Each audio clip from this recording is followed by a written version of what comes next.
Pediatrics Respiratory Disorders Practice Questions. Question 1. In pediatrics respiratory disorders, a question focuses on pediatric asthma exacerbation. Which nursing action is the safest first priority? Option A: airway position, breathing effort, oxygenation, lung sounds, and rapid escalation. Option B: finish routine documentation before assessing the child. Option C: delay action until all family members arrive. Option D: focus only on comfort and ignore physiologic risk. The correct answer is option A: airway position, breathing effort, oxygenation, lung sounds, and rapid escalation.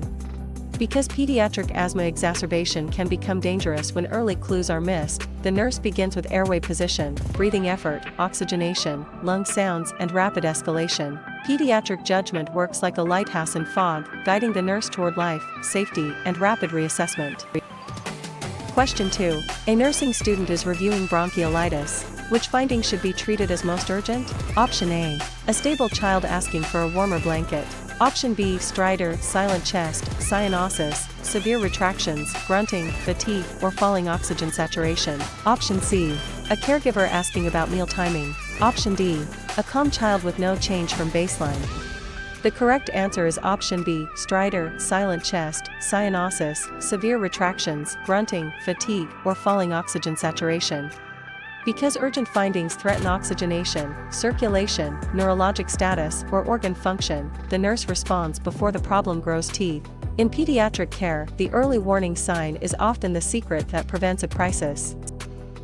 Question 3. Which response best shows clinical judgment when caring for a child with RSV infection? Option A: rely on one normal value and stop monitoring. Option B: use the same plan for every child without reassessment. Option C: compare current findings with baseline trends and escalate meaningful changes. Option D: avoid asking the provider questions. The correct answer is option C: compare current findings with baseline trends and escalate meaningful changes. Because children are moving stories rather than frozen pictures, trends reveal direction and speed. The nurse who compares, questions, and escalates is protecting the child's future. Question 4. Which nursing action should be avoided during croup care? Option A: rechecking vital signs after an intervention. Option B: communicating a sudden change during handoff. Option C: teaching the caregiver what danger signs to report. Option D: ignoring new symptoms because the child looked stable earlier. The correct answer is option D: ignoring new symptoms because the child looked stable earlier. Because earlier stability does not guarantee current safety, ignoring new symptoms is like using yesterday's weather to drive through today's storm. Pediatric nursing demands fresh assessment for fresh decisions. Question 5. Which caregiver teaching point is most important for epiglottitis? Option A: explain warning signs, medication safety, follow-up care, and when to seek urgent help. Option B: tell the caregiver to stop care once symptoms improve. Option C: encourage sharing prescriptions between children. Option D: tell the caregiver that follow-up is never necessary. The correct answer is option A: explain warning signs, medication safety, follow-up care, and when to seek urgent help. Because discharge is not the end of nursing care, teaching gives the family a map for the road home. Good education turns fear into a plan and prevents avoidable returns. Question 6. Which outcome best shows improvement in pediatric pneumonia? Option A: a more attractive room setup. Option B: stable vital signs, improving symptoms, safer trends, and better age-appropriate function. Option C: more toys at the bedside. Option D: the child asking fewer questions. The correct answer is option B: stable vital signs, improving symptoms, safer trends, and better age-appropriate function. Because true improvement appears in the body's evidence, the nurse looks for safer trends instead of surface comfort. Recovery leaves footprints in vital signs, behavior, symptoms, and function. Question 7. A nurse is creating a care plan for respiratory distress. Which goal is most appropriate? Option A: complete paperwork before any assessment. Option B: avoid involving caregivers in care decisions. Option C: prevent complications while supporting recovery through focused assessment and timely intervention. Option D: wait until severe symptoms appear before acting. The correct answer is option C: prevent complications while supporting recovery through focused assessment and timely intervention. Because pediatric care rewards prevention, the nurse builds a plan that sees danger early and acts before damage spreads. The best care plan is a shield, not a reaction after the wound. Question 8. Which handoff detail matters most for respiratory failure? Option A, the child's favorite cartoon only. Option B, the caregiver's parking location. Option C, the color of the child's socks. Option D, recent changes, current risks, interventions performed and child response. The correct answer is option D, recent changes, current risks, interventions performed and child response. Because handoff is where patient safety can either travel or disappear, the nurse shares what changes the next decision. Clear report keeps the child protected when one caregiver passes the torch.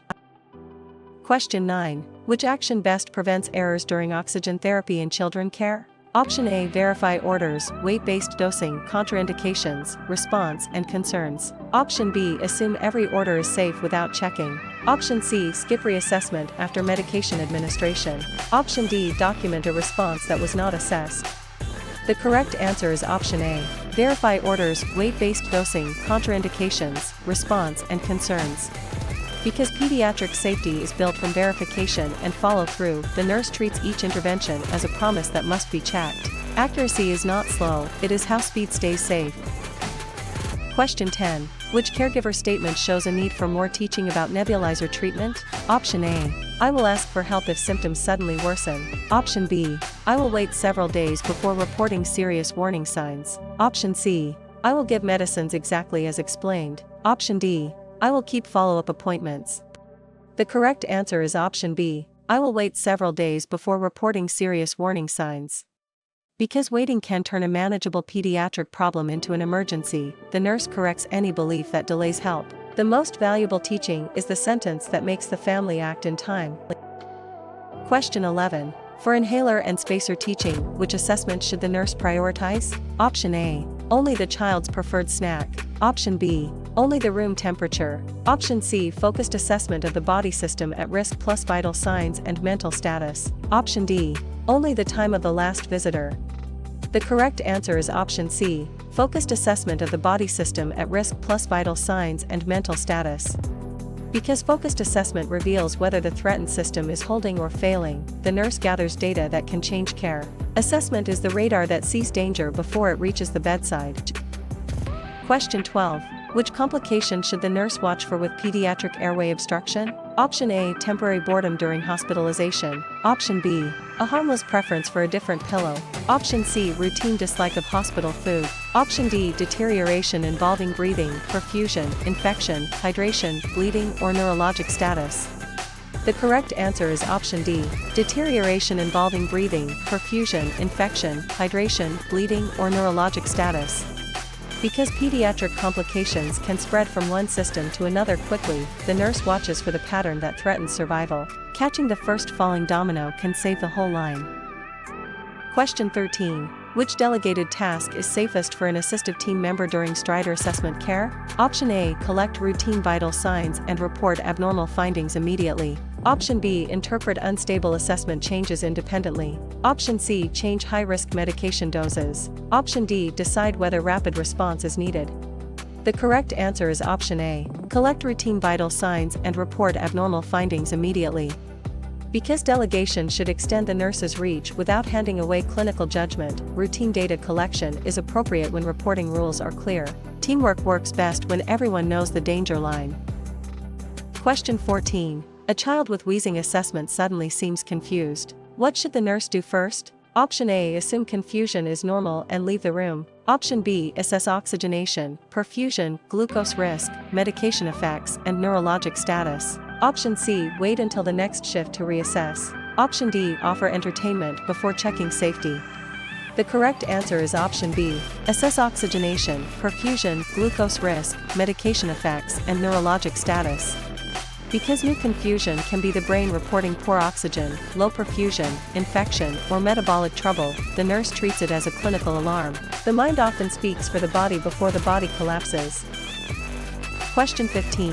Which documentation is strongest for retractions? Option A, a vague note saying the child seemed fine. Option B, only personal opinion without data. Option C, objective findings, time of intervention, child response, caregiver teaching, and notifications. Option D, a copied note from a different patient. The correct answer is option C, objective findings, time of intervention, child response, caregiver teaching, and notifications. Because documentation is the memory of care, it must show what happened and how the child responded. Strong charting protects continuity, accountability, and the next safe decision. Question 16. Which question best tests caregiver understanding after teaching about nasal flaring? Option A. What color was the hospital wall? Option B. Which nurse entered the room first? Option C. What meal did another patient receive? Option D. What symptoms would make you seek urgent help after discharge? The correct answer is option D. What symptoms would make you seek urgent help after discharge? Because teachback reveals whether information became usable action, the nurse asks the caregiver to explain warning signs. Understanding is proven when the family can carry the plan outside the hospital. Question 17. Which action best supports safe medication use in grunting respirations? Option A. Check weight, indication, allergies, labs, route, concentration, and response. Option B. Give medication first and ask questions later. Option C. Ignore lab values before high-risk medication. Option D. Use another child's medication if the drug name matches. The correct answer is option A. Check weight, indication, allergies, labs, route, concentration, and response. Because pediatric medication can heal or harm depending on weight and current condition, the nurse connects the order to real-time evidence. Safe medication practice is clinical reasoning in motion. Question 18. A caregiver asks why repeated assessments are needed for tracheostomy care. What is the best explanation? Option A. Repeated checks are only for paperwork. Option B. Your child's condition can change, so repeated checks show whether treatment is working. Option C. The team does not trust the caregiver. Option D. Assessments are done only because the room is available. The correct answer is option B. Your child's condition can change, so repeated checks show whether treatment is working. Because illness changes over time, reassessment tells the nurse whether the plan is helping, failing, or causing harm. It is the feedback loop that keeps care honest. Question 19. Which priority framework best applies to suctioning in children? Option A. Alphabetical order of tasks. Option B. The easiest task first every time. Option C. Airway, breathing, circulation, safety, then targeted pediatric needs. Option D. The task requested by the loudest person. The correct answer is option C. Airway, breathing, circulation, safety, then targeted pediatric needs. Because priorities must protect life before routine comfort, the nurse uses a framework that keeps decisions disciplined. ABCs are not just letters, they are the order of survival. Question 20. Which family comment should the nurse address during chest physiotherapy care? Option A. We want to understand the warning signs. Option B. We will help track follow-up appointments. Option C. We will call if the nurse told us it is urgent. Option D. We thought new severe symptoms could wait until tomorrow. The correct answer is option D. We thought new severe symptoms could wait until tomorrow. Because family beliefs shape what happens after discharge, the nurse corrects dangerous delays. Teaching the family is like placing a second safety monitor at home. Question 21. Which action shows patient advocacy during cystic fibrosis respiratory care? Option A. Question unsafe changes and speak up when assessment data show risk. Option B. Stay silent to avoid bothering the team. Option C. Hide abnormal findings to keep the unit calm. Option D. Let confusion continue without assessment. The correct answer is option A. Question unsafe changes and speak up when assessment data show risk. Because advocacy means protecting the child when risk appears, the nurse uses evidence and communication to keep care safe. Speaking up is not conflict, it is professional courage. Question 22. Which infection prevention step matters in postoperative respiratory complications care? Option A. Skip hand hygiene when the child looks clean. Option B. Use hand hygiene, appropriate precautions, clean equipment, and caregiver education. Option C. Share supplies between rooms without cleaning. Option D. Ignore isolation instructions to save time. The correct answer is option B. Use hand hygiene, appropriate precautions, clean equipment, and caregiver education. Because infection can turn recovery into a setback, prevention must be routine and deliberate. Clean practice is one of the quietest ways nurses save lives. Question 23. Which sign would support calling rapid response during pulse oximetry? Option A. A request for a second blanket. Option B. A preference for a different snack. Option C. Sudden instability in airway, breathing, circulation, mental status, or perfusion. Option D. A routine question about visiting hours. The correct answer is option C. Sudden instability in airway, breathing, circulation, mental status, or perfusion. Because rapid response is designed to bring help before collapse, the nurse calls when vital systems begin to fail. Early escalation is a mark of skill, not panic. Question 24. Which statement best fits exam preparation for pediatric ABG interpretation? Option A, choose the longest option every time. Option B, choose the option that delays all intervention. Option C, choose the option that ignores assessment data. Option D, choose the option that protects life first and then addresses the pediatric disease process. The correct answer is option D, choose the option that protects life first and then addresses the pediatric disease process. Because strong exam reasoning mirrors bedside reasoning, the safest answer protects life and uses the disease clues. The secret is not memorizing words, it is seeing the priority behind them. Question 25. What is the best overall nursing mindset for incentive spirometry? Option A, stay calm, assess deeply, act early, communicate clearly, and reassess often. Option B, assume the first plan always works. Option C, ignore subtle changes until they become severe. Option D, focus on tasks without thinking about risk. The correct answer is option A, stay calm, assess deeply, act early, communicate clearly, and reassess often. Because pediatric nursing is a balance of watchfulness and action, the nurse must think while moving and reassess after acting. The best nurse is calm enough to notice and brave enough to respond.